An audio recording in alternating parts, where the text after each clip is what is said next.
PM Modi ji एक नई scheme लाए हैं डीमोनेटाइजेशन की अचानक से, जिसमें कि अब 500 और 1000 के नोट अब इलीगल हो जाएंगे। वो कहते हैं कि इससे करप्शन कम होगा, इससे ब्लैक मनी वापस आएगा और इससे जो नकली नोट बन रहे हैं पाकिस्तान से आ रहे हैं वो भी बंद हो जाएंगे।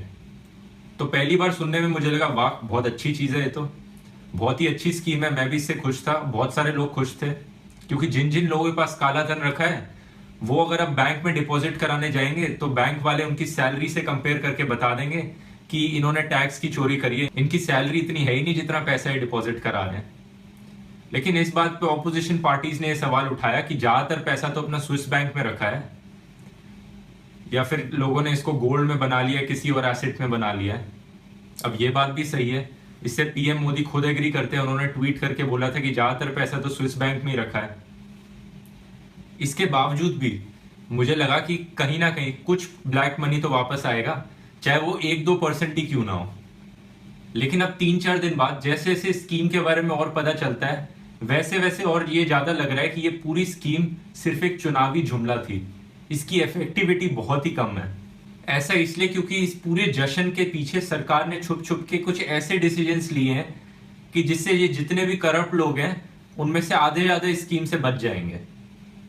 पहला डिसीजन ये है कि इन्होंने एक अमेंडमेंट किया है एंटी करप्शन एक्ट में। इस अमेंडमेंट की वजह से अब सीबीआई या कोई भी और इन्वेस्टिगेटिव एजेंसी किसी भी गवर्नमेंट एम्प्लॉय को इन्वेस्टिगेट नहीं कर सकती करप्शन पर। यानी सेंट्रल गवर्नमेंट में काम करने वाला कोई भी एम्प्लॉय, एक पियोन से लेके एक सेक्रेटरी तक, किसी को भी कोई भी इन्वेस्टिगेटिव एजेंसी इन्वेस्टिगेट नहीं कर सकती विदाउट परमिशन फ्रॉम अथॉरिटी, और ये अथॉरिटी गवर्नमेंट खुद ही है। जितेंद्र सिंह कहते हैं हम ये इसलिए लाए हैं लॉ में अमेंडमेंट ताकि सारे ईमानदार ऑफिसर्स को प्रोटेक्ट किया जा सके। भाई साहब, ईमानदार ऑफिसर्स को प्रोटेक्शन की जरूरत नहीं होती है। किसे बेवकूफ समझ रहे हैं आप?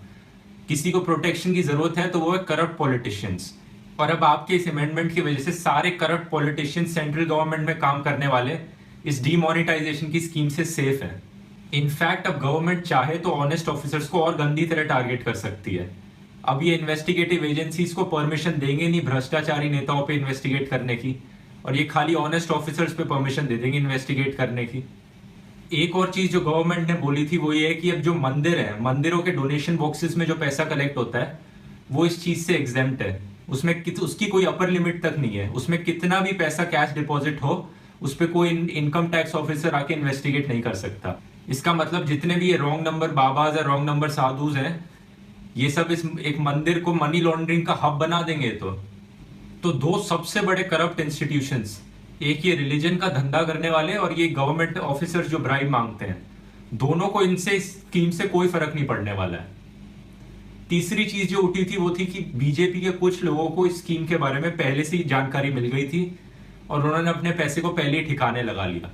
इनफैक्ट खाली बीजेपी वालों को ही नहीं, बहुत सारे लोगों को इस स्कीम के बारे में पहले से ही पता था कि ऐसा होने वाला है, तो उन्होंने अपने पैसे को पहले ही फॉरेन में भेज दिया या उसको गोल्ड में कन्वर्ट करा लिया, कुछ कर लिया। इस चीज के बहुत से प्रूफ मौजूद हैं। सबसे बड़ा प्रूफ ये अखबार ही है। एक ये गुजराती अखबार है जिसमें एक खबर आई थी कि 500 और 1000 के नोट बंद होने वाले हैं, तो आप इनको यूज करना बंद कर दीजिए। ये 1 अप्रैल 2016 में आई थी ये खबर। दूसरी सबसे बड़ी चौंका देने वाली खबर ये टाइम्स ऑफ इंडिया की है 8 अप्रैल की। इन्होंने लिखा है कि स्टेट बैंक ऑफ इंडिया की स्टेटमेंट थी कि काफी सारे लोगों ने अपना कैश विदड्रॉ करना शुरू कर दिया, क्योंकि मार्केट में रूमर्स फैल रहे हैं कि 500 और 1000 के नोट बंद होने वाले हैं, तो लोगों ने कैश निकाल के उसको सेफ एसेट्स में डिपॉजिट करना शुरू कर दिया है, जैसे कि गोल्ड में या कुछ और खरीद लिया उस पैसे से। 8 अप्रैल, ये चीज 6-7 महीने पहले ही हो चुकी थी।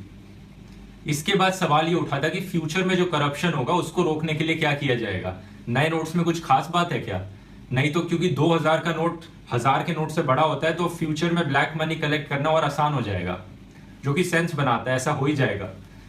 लेकिन कुछ लोगों ने इस बात पे रूमर उठाया कि नए नोट्स में एक नैनो जीपीएस होगा। वो कहते हैं कि नैनो जीपीएस सैटेलाइट से कांटेक्ट करके सरकार को बता देगा कि आप ब्राइब दे रहे हो तो आप पकड़े जाओगे। ऐसा कुछ नहीं है, सब बकवास है। इनफैक्ट नए नोट्स में एक भी नया सिक्योरिटी फीचर तक नहीं है।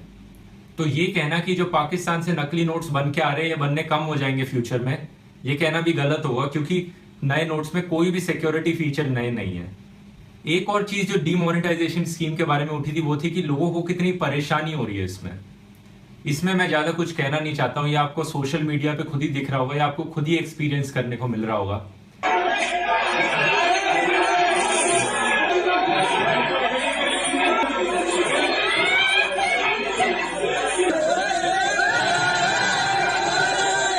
लेकिन जो बाकी सारे रीजंस मैंने बताए, उन रीजंस को देखते हुए इस पूरी डीमोनेटाइजेशन स्कीम के बारे में यह कहा जा सकता है कि एक कदम आगे की ओर देखा लेकिन 4 कदम पीछे चले।